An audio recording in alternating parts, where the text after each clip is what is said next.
हम इंडियंस बहुत सारी फिल्म देखते हैं, बहुत सारी मूवीज देखते हैं। इन मूवीज की स्टोरी का, यहाँ तक कि फिल्म इंडस्ट्री का हम लोग पर बहुत ज्यादा प्रभाव होता है। Film industry is full of attraction, पर बाहर से देखने में जितनी ग्लैमरस और अट्रैक्टिव लगती है, उसमें उतनी ही प्रॉब्लम्स और हार्डशिप और स्ट्रगल भरा हुआ है। तो इसी तरह की स्टोरी है poet and pancakes. So hello student, this is Seema Chauhan from Classic Solution. In today's session, we will read the summary of class 12th lesson. The title of our lesson is Poet and Pancakes, written by Ashoka Mitran. तो अशोका मित्रन जी ने हम लोगों को बताया है कि film industry में काम करने वाले लोगों को कौन कौन से प्रॉब्लम्स और हार्डशिप का सामना करना पड़ता है। तो स्टूडेंट्स, इस वीडियो को आप लोग लास्ट तक देखिएगा। इसमें इंग्लिश समरी के साथ साथ उसका हिंदी ट्रांसलेशन भी बाद में दिया गया है और ये काफी डिटेल्ड समरी है। इसमें लेसन के हर मेन पॉइंट्स को कवर किया गया है। तो इस समरी को पढ़ने के बाद आपको पूरा लेसन बहुत अच्छे से समझ में आ जाएगा। पूरा लेसन आपको पढ़ने की फिर जरूरत नहीं पड़ेगी। So let's start with the summary. तो स्टूडेंट्स, बिफोर प्रोसीडिंग हम लोग इस लेसन के टाइटल को समझ लेते हैं, पोएट एंड पैनकेक।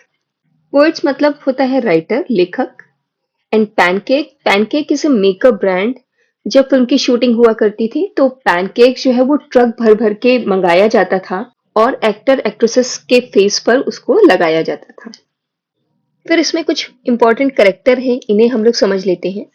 ये बात है 1940 की। 1940 में चेन्नई में एक स्टूडियो हुआ करता था जिसका नाम था जेमिनी स्टूडियो। यहाँ फिल्म की शूटिंग हुआ करती थी। तो ये बात बहुत पुराने समय की है। उस समय आउटडोर शूटिंग नहीं हुआ करती थी। केवल 5% फिल्म की शूटिंग ही आउटडोर होती थी। बाकी सारी की सारी फिल्मों की शूटिंग स्टूडियो के अंदर ही सेट लगा करके हुआ करती थी। तो जेमिनी स्टूडियो के ओनर थे एस वासन। और उसके बाद जो सेकंड नंबर पर जो थे मेन, यहाँ पे जो सभी काम देखा करते थे स्टूडियो में, उनका नाम था कोठा मंगलम सुबू। तो ये काफी रिसोर्सफुल पर्सन थे। मतलब अगर स्टूडियो में किसी भी चीज की जरूरत पड़ती थी या कोई प्रॉब्लम हो जाती थी तो इन्हीं को बुलाया जाता था। ये मल्टी टैलेंटेड पर्सन थे। ये एक्शन भी कर लेते थे, ये पोएट्री भी कर लेते थे, ये डायरेक्शन भी कर लेते थे और ये हमेशा बहुत चीयरफुल, बहुत खुश रहा करते थे। इसके बाद अशोका मित्रन जी, जो कि जेमिनी स्टूडियो में काम करते थे। और इनका काम क्या था, न्यूज़पेपर से, मैगजीन से जो मेन न्यूज होती थी उसकी कटिंग करके एक फाइल में लगाना। तो अशोक मित्रन जी ने एक बुक लिखी थी जिसका नाम था माई ईयर्स विद बॉस। तो इसी बुक से ये लेसन पोएट एंड पैनकेक लिया गया है। फिर इसके बाद इसमें दो और इम्पोर्टेंट करेक्टर हैं जिसमें एक लॉयर है, लेकिन लॉयर होने की वजह से इनका काम कोई लीगल मैटर हैंडल करना नहीं था। फिर इसके बाद में था एक ऑफिस बॉय, जो कि बनने तो एक्टर आया था कि उसे कोई भी काम मिल जाए, उसे एक्टिंग का काम मिल जाए, चाहे उसे स्टोरी राइटिंग का काम मिल जाए, चाहे उसे लिरिक्स लिखने का काम मिल जाए, लेकिन वो ऑफिस बॉय बन जाता है। ऑफिस बॉय क्या होता था, जब शूटिंग होती थी तो जब बहुत क्राउड का मेकअप करना होता था, मतलब बहुत सारे लोगों का मेकअप करना होता था, तो ये काम वो ऑफिस बॉय ही किया करता था। ऑफिस बॉय हमेशा कोठा मंगलम सुबह से नाराज रहता था। उसे लगता था कि उसके जीवन में जो भी प्रॉब्लम्स हैं वो सब सुबह की वजह से हैं। और उसे ये भी लगता था कि सुबह को एस वासन जो कि मालिक हैं वो इसलिए इतना ज्यादा मानते हैं क्योंकि वो ब्राह्मण है और ऑफिस बॉय जो है वो इन्हीं की वजह से आगे नहीं बढ़ पा रहा है। The makeup department of Gemini studio. तो सबसे पहले जेमिनी स्टूडियो में जो मेकअप डिपार्टमेंट था, मतलब जहां पर मेकअप किया जाता था, उसकी बात कर लेते हैं। The makeup department of Gemini Studio was in a building which was said to be Robert Clive erstwhile stable. तो जेमिनी स्टूडियो का जो मेकअप डिपार्टमेंट था वो एक ऐसे बिल्डिंग में था जो कहा जाता है कि रॉबर्ट क्लाइव का ये पुराना स्टेबल यानी कि अस्तबल हुआ करता था। In the studio the makeup material refer to as pancake was use profusely. Profusely मतलब बहुत भर भर के, बहुत ज्यादा मात्रा में। तो यहाँ पे एक मेकअप मटेरियल का यूज किया जाता था जिसका नाम पैनकेक था। और ये बहुत ज्यादा, मतलब ट्रक भर भर के आया करता था और बहुत ज्यादा यूज किया जाता था। The makeup room looked like a hair cutting salon. तो ये जो मेकअप रूम था ये एक हेयर कटिंग सैलून की तरह, मतलब एक नाई की दुकान के जैसा दिखता था। It was filled with large mirror and flooded with the lights at all angles. इसमें चारों ओर बड़े बड़े मिरर्स लगे हुए थे, शीशे लगे हुए थे और चारों ओर लाइट लगी हुई थी। मतलब हर एंगल से जो है वहां लाइट आती रहती थी।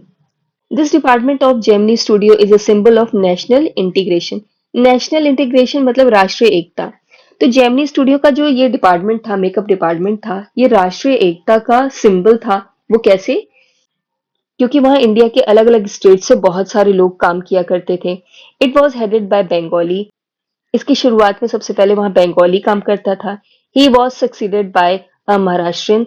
फिर उसका जो सक्सेसर था वो एक महाराष्ट्रियन था। He was assisted by a Dharwad Kannada. और उसको सहायता एक धारवाड़ कन्नड़ किया करता था।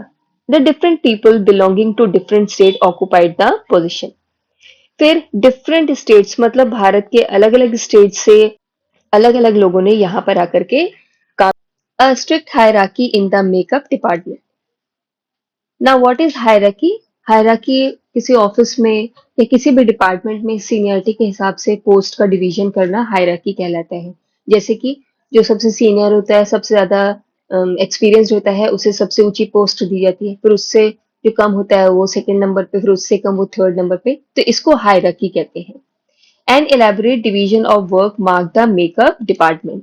The chief makeup man dressed up the actor in lead roles. His senior assistant looked after the second hero and heroine, while the junior assistant took charge of the main comedian. तो ये जो hierarchy है वो Gemini studio के makeup department में भी बहुत ही strictly follow की जाती थी। मतलब जो चीफ मेकअप मैन होते थे वो उन एक्टर एक्ट्रेसेस का मेकअप करते थे जो लीडिंग रोल में होते थे, मतलब जो मेन हीरो हीरोइन होते थे उनका। फिर जो सीनियर असिस्टेंट होते थे उनके, वो सेकंड हीरो हीरोइन का मेकअप करते थे। और जो जूनियर असिस्टेंट होते थे वो मेनली मेन कॉमेडियन का मेकअप किया करते थे। The players who played the crowd were look after by the office boy. और जब किसी क्राउड की शूटिंग होती थी, मतलब शूटिंग के टाइम जब किसी क्राउड को दिखाना पड़ता था, बहुत सारे लोगों की भीड़ दिखानी पड़ती थी, तो उन सब लोगों का मेकअप जो है ऑफिस बॉय किया करता था। The office boy was a man in his early 40s। तो बॉय से मतलब यहाँ ये नहीं है कि कोई छोटा बच्चा हो। ऑफिस बॉय जो था वो 40 years का था। He join the studio years बैक। उसने कई साल पहले स्टूडियो ज्वाइन किया था and aspire to be a top film star और टॉप स्क्रीन राइटर, डायरेक्टर और लिरिक राइटर। और इस होप में, इस उम्मीद में उसने स्टूडियो ज्वाइन किया था कि वो कोई टॉप का हीरो बन जाएगा, या तो फिर वो राइटर बनेगा, या तो फिर बहुत अच्छा डायरेक्टर या लिरिक राइटर यानी कि गाने लिखने वाला बनेगा। He also wrote poetry. वो पोएट्री भी यानी कविताएं भी लिखा करता था। The narrator's work was to cut newspaper clipping and store them in files. Narrator यानी कि अशोका मित्रन जी। जो अशोका मित्रन जी थे, तो जैसा कि मैं आप लोग को पहले बता चुकी हूँ, उनका काम क्या था कि वो न्यूज़पेपर या मैगजीन से जो न्यूज़ होती थी मेन मेन, उसको काटते थे और उसे एक फाइल में लगाया करते थे। The office boy often came to his cubicle to vent out his feeling of frustration and irritation leading out of his failures. तो जो ऑफिस बॉय था वो अक्सर उनके क्यूबिकल में आया करता था। Now what is cubicle? Cubicle मतलब छोटा सा कमरा, क्यूब जैसा कमरा था। तो ऐसे कमरों में उन्हें काम करना पड़ता था। तो जो उनका क्यूबिकल मतलब उनका जो छोटा सा कमरा था अशोका मित्रन जी का, उसमें ये ऑफिस बॉय अक्सर आया करता था और अपनी फेलियर यानी कि वो ये सब चीजें जो बनने में फेल हो गया, वो नहीं बन पाया, इस इरिटेशन को, इस फ्रस्ट्रेशन को निकालने के लिए वो अक्सर उनके Subbu the poet, the actor and sycophant. Sycophant मतलब होता है चापलूस। The narrator mention that the office boy felt that the source of his problem was a man name Kothamangalam Subbu. तो नरेटर यानी कि अशोका मित्रन जी ये बताते हैं कि जो ऑफिस बॉय था वो अक्सर ये सोचा करता था कि उसकी सारी प्रॉब्लम्स की जड़ एक ही इंसान है और उसका नाम है Kothamangalam Subbu. He was the number 2 at Gemini studio. वो जेमिनी स्टूडियो में नंबर 2 पे था, मतलब कि नंबर 1 पे जो एस एस वासन जो कि ओनर ऑफ द स्टूडियो थे, और उसके बाद जो सबसे मेन इंसान था उसका नाम था Kothamangalam Subbu. According to the office boy, Subbu did not deserve anything because he was neither well educated nor had any exceptional talent. तो ऑफिस बॉय के अनुसार जो सुबु था वो किसी भी चीज को डिजर्व नहीं करता था, मतलब वो किसी भी चीज के योग्य नहीं था, क्योंकि वो ना तो बहुत एजुकेटेड था, ना तो मतलब बहुत पढ़ा लिखा था, और ना ही उसके अंदर कोई एक्सेप्शनल टैलेंट मतलब कि कोई विलक्षण प्रतिभा, मतलब ऐसा भी उसके अंदर कुछ नहीं था। His only virtue was being a ब्राह्मण। तो ऑफिस बॉय ये कहते हैं कि उसका केवल एक ही गुण था और वो ये था कि वो ब्राह्मण है। Subbu could offer countless solutions of the problem of the producer of a film. अब वो आगे ये बताते हैं कि सुबु जो है वो प्रोड्यूसर ऑफ द फिल्म मतलब जो फिल्म को प्रोड्यूस करता जो बनाता था उसे किसी एक प्रॉब्लम के कई सोल्यूशन यानी कि काउंटलेस सोल्यूशन यानी कि बहुत सारे सोल्यूशन वो बता दिया करता था। Although he was capable of writing on intricate topic he wrote poetry for the masses. तो यद्यपि कि वो बहुत डिफिकल्ट टॉपिक पर भी पोएट्री लिख सकते थे, लेकिन वो क्या किया करते थे, वो मासेस मतलब कि वो कॉमन लोगों के लिए पोएट्री लिखा करते थे। मतलब वो ऐसे पोम लिखते थे जिसे बहुत साधारण लोग भी आसानी से समझ जाए। His success in film overshadowed his literary genius. तो फिल्म में जो उनकी सफलता थी उसकी वजह से उनका लिटरेरी जीनियस जो है ओवरशैडोड हो गया था, मतलब ढक गया था। मतलब कि वो देखा जाए तो लिटरेचर में भी बहुत अच्छे थे, लेकिन फिल्म में सफलता की वजह से क्या हुआ कि वो अपने लिटरेचर पे इतना ध्यान नहीं देते थे। The narrator mock Sibu by saying that he was an amazing actor. तो जो नरेटर हैं स्टोरी के वो ये कहते हैं कि वो अक्सर सिब्बू का मजाक उड़ाया करते थे, ये कह करके कि वो एक बहुत ही अच्छा एक्टर है। Although he played minor roles, he performed them better than the lead actors. यद्यपि कि उन्होंने बहुत माइनर यानी कि बहुत ही छोटे-छोटे रोल ही निभाए थे, लेकिन उन रोल्स को उन्होंने लीड एक्टर से भी ज़्यादा अच्छा निभाया था। मतलब उन्होंने जो मेन हीरो हीरोइन होते हैं, उनसे भी अच्छी एक्टिंग उन्होंने की थी। He was really close and intimate with the boss and so had many enemies. तो जो सुब्बू थे, वो जो बॉस हैं यानी एसएस वासन हैं, उनके काफ़ी क्लोज़ थे। मतलब उनके बहुत ही ख़ास थे, उनके बहुत घनिष्ठ थे और इसी वजह से उनके बहुत सारे दुश्मन भी हो गए थे। मतलब लोगों को लगता था कि ये बॉस के बहुत इंटीमेट हैं, बहुत क्लोज़ हैं, तो ये उनकी चापलूसी करते हैं, इसलिए लोग जो हैं उन्हें पसंद नहीं करते। स्टूडियो होस्ट फ्रैंक बुचमैन्स एमआरए यानी moral rearmament army. The Gemini Studio was a host of Frank Buchman's Moral Rearmament Army or the MRA which visited Madras in 1952।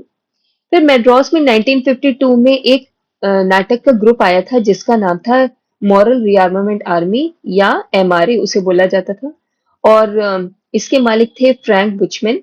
तो ये जेमिनी स्टूडियो आए थे 1952 में। It comprised of 200 people and was criticized as an international circus।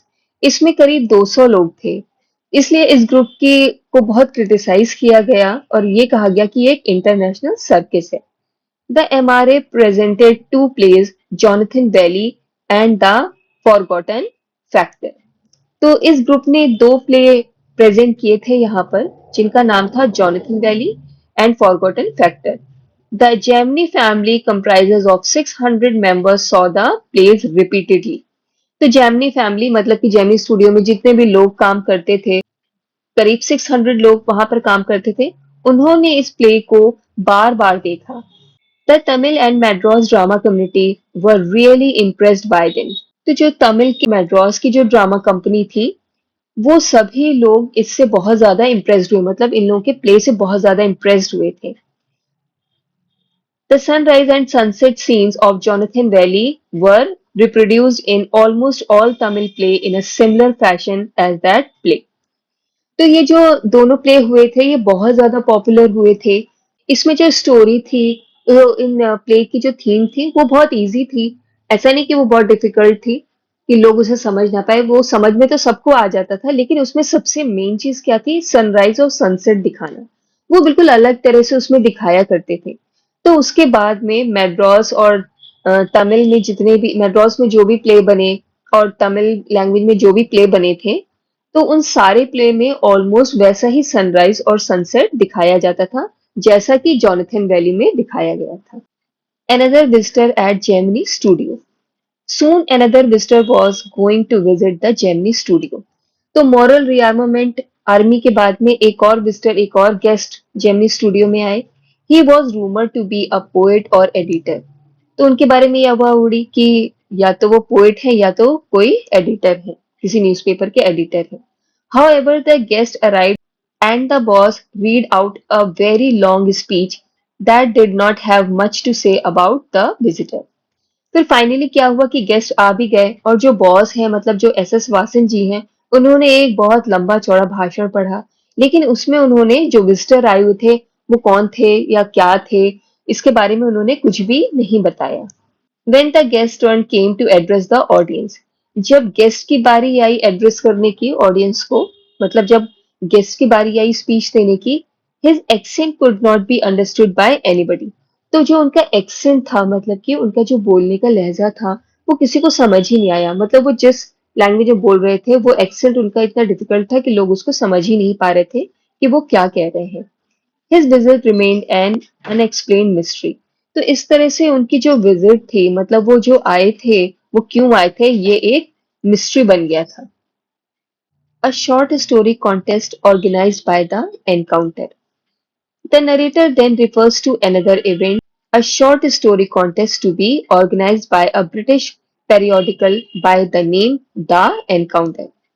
फिर जो narrator हैं अशोका मित्रन जी वो एक और इवेंट एक और घटना के बारे में बताते हैं और वो क्या थी कि ब्रिटिश पेरियोडिकल यानी कि ब्रिटिश मैगजीन के द्वारा जिसका नाम था the encounter.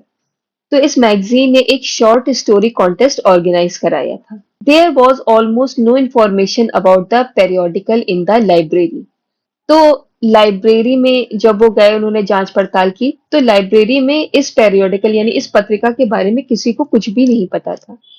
Even the few copies found looked untouched. और यहाँ तक कि जो उन्हें कुछ कॉपी मिली भी इस मैगजीन की वो भी अनटच दिख रही थी मतलब ऐसा लग रहा था कि किसी ने उसे हाथ भी नहीं लगाया है.